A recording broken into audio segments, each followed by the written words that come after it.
कौन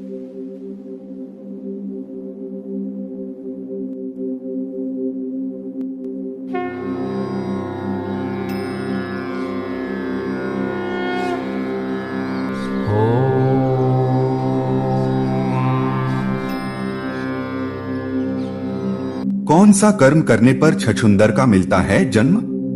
कौन सा कर्म करने पर गधे का मिलता है जन्म? कौन पाप करने पर अगले जन्म में गर्भ में होती है मृत्यु? पराई औरत के साथ दुर्व्यवहार करने पर किस योनि में होता जन्म? छलकपट करने वाला व्यक्ति या धोखा देने वाले व्यक्ति को अगले जन्म में किस योनि को भोगना पड़ता है? गुरु और बड़े भाई से गलत आचरण करने पर किस योनि में होता है जन्म? मित्रों, इसी प्रकार के 21 कर्म और उसी के आधार पर मिलने वाला अगला जन्म हम इस वीडियो में चर्चा करेंगे। मित्रों, अगर इसी प्रकार के सवाल आपके मन में हैं, तो यकीन मानिए आप सही वीडियो पर क्लिक किया है। इन सभी प्रश्नों के जवाब आपको इस वीडियो में मिलने वाले हैं। बस आपसे एक ही बात कहनी है कि आप इस वीडियो को पूरा देखिएगा। मैं दावा करता हूं आपको यह वीडियो बहुत ही अच्छी जानकारी प्रदान करने वाली है।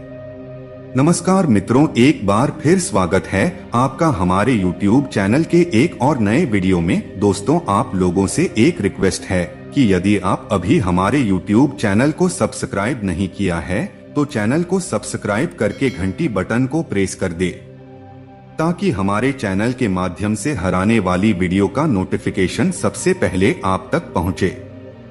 मित्रों, वीडियो को लाइक और कमेंट में जय श्री कृष्ण जरूर लिखें। व्यक्ति को कर्मों के आधार पर अगले जन्म में मिलता है इन जीवों का रूप। गीता में लिखा है कि मृत्यु के बाद केवल शरीर नष्ट होता है, लेकिन आत्मा कभी नहीं मरती। आत्मा पुराने शरीर को छोड़कर नया धारण करती है।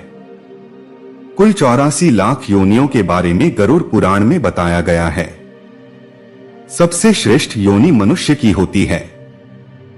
गरुड़ पुराण में कर्मों के आधार पर जन्म लेने वाले योनि के बारे में बताया गया है। यानी मृत्यु के बाद आपका जन्म किस योनि में होगा, यह पहले से ही निर्धारित है। क्योंकि आप अपने जीवन में जिस तरह का कर्म करेंगे, मृत्यु पश्चात उसी के आधार पर आपका अगला जन्म भी होगा। व्यक्ति को मृत्यु के उपरांत कर्मों के आधार पर स्वर्ग या नरक की प्राप्ति होती है। गरुड़ पुराण में यह भी बताया गया है कि एक व्यक्ति को कैसे कर्म करने से अगले जन्म में किस तरह के जीव रूप में जन्म मिलता है। हिंदू धर्म में गरुड़ पुराण का विशेष महत्व है। इन्हें भगवान विष्णु का अंश माना जाता है। बता दें कि गरुड़ भगवान श्रीहरि के वाहन हैं और गरुड़ पुराण में भगवान विष्णु और उनके वाहन के बीच हुए संवाद का विस्तृत उल्लेख किया गया है। इसमें भगवान विष्णु ने बताया है कि एक व्यक्ति को अपने जीवन में कैसे कार्य करने चाहिए जिससे उसे हर पद पर सफलता प्राप्त होती है और मृत्यु के उपरांत मोक्ष की प्राप्ति होती है। साथ ही इसमें मूल सिद्धांत यह बताया गया है कि व्यक्ति को इस जन्म में किए गए कर्मों के अनुसार ही फल की प्राप्ति होती है। इसके साथ यह भी बताया गया है कि उसे अगले जन्म में किस प्रकार के जीव के रूप में जन्म होगा। आइए जानते हैं। महिलाओं से दुर्व्यवहार करने वाला। गरुड़ पुराण में बताया गया है कि व्यक्ति महिलाओं का शोषण करता है या उनसे दुर्व्यवहार करता है, वह अगले जन्म में भयानक रोगों पीड़ित हो जाता है।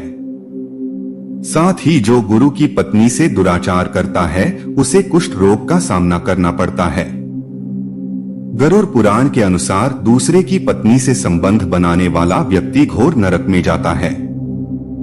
फिर वहां उसे पहले भेड़िया, फिर कुत्ता, गिद्ध, सियार, सांप, कौआ और अंत में बगुला की योनि प्राप्त होती है। इन सब जन्मों के बाद अंत में उसे मनुष्य योनि मिलती है। साथ ही बड़े भाई का अपमान करने वाले व्यक्ति को कौंच नामक पक्षी के रूप में जन्म लेना पड़ता है। इतना ही नहीं, 10 वर्षों तक उसे इसी योनि में रहना होता है। फिर उसे मनुष्य तन की प्राप्ति होती है। धोखा देने वाला।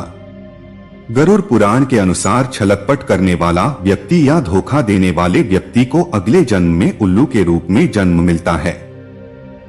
साथ ही झूठी गवाही देने वाला व्यक्ति अगले जन्म में अंधा पैदा होता है। गुरु से दुर्व्यवहार करने वाला।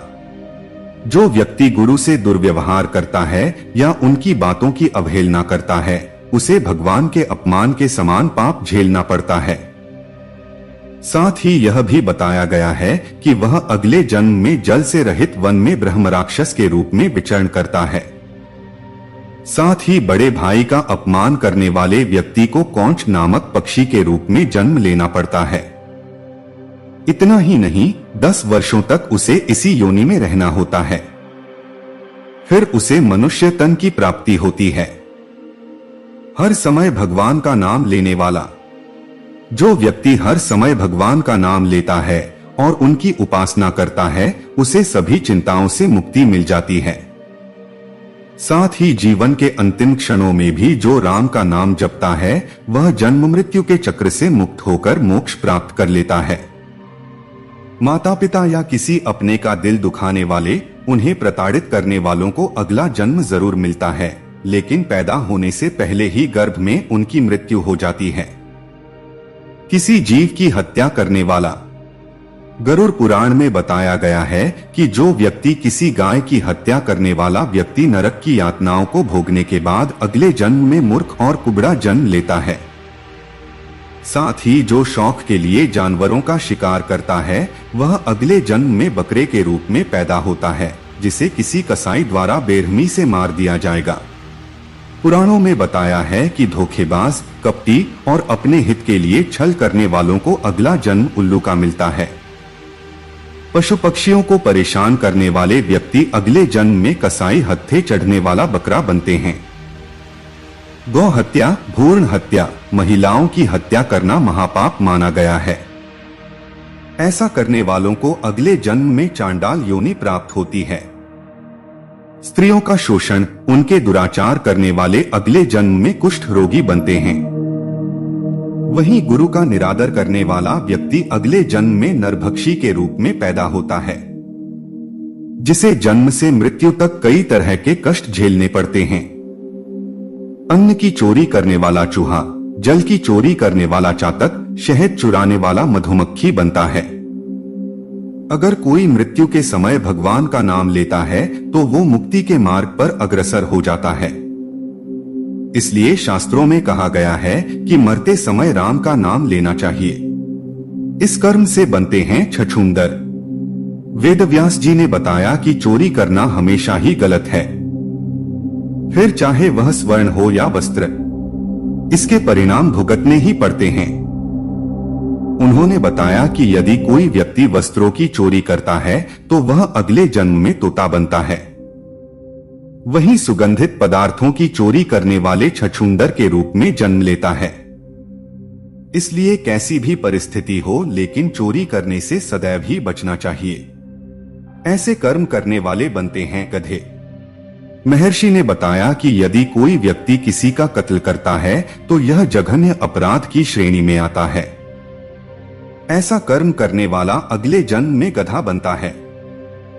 लेकिन यदि वह जिस शस्त्र से हत्या करता है उसी से उसकी भी हत्या हो जाए तो उसे मृग योनि मिलती है।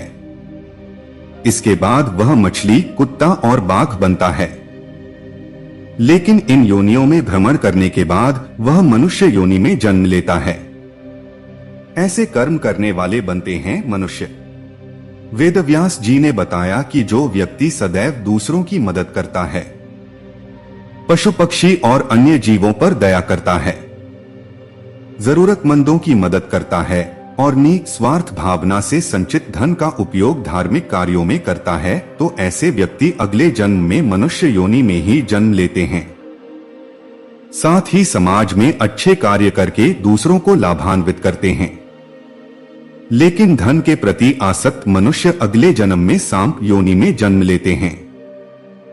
दोस्तों, वीडियो के अंत में आप लोगों से रिक्वेस्ट ही है कि अगर आपको यह वीडियो जरा सा भी अच्छा लगा हो तो मेरे चैनल को सब्सक्राइब, वीडियो को एक लाइक करके कमेंट में जय श्री कृष्ण जरूर लिखें। मिलते हैं एक नए वीडियो, एक नई जानकारी के साथ। मित्रों, वीडियो को पूरा देखने के लिए बहुत बहुत धन्यवाद।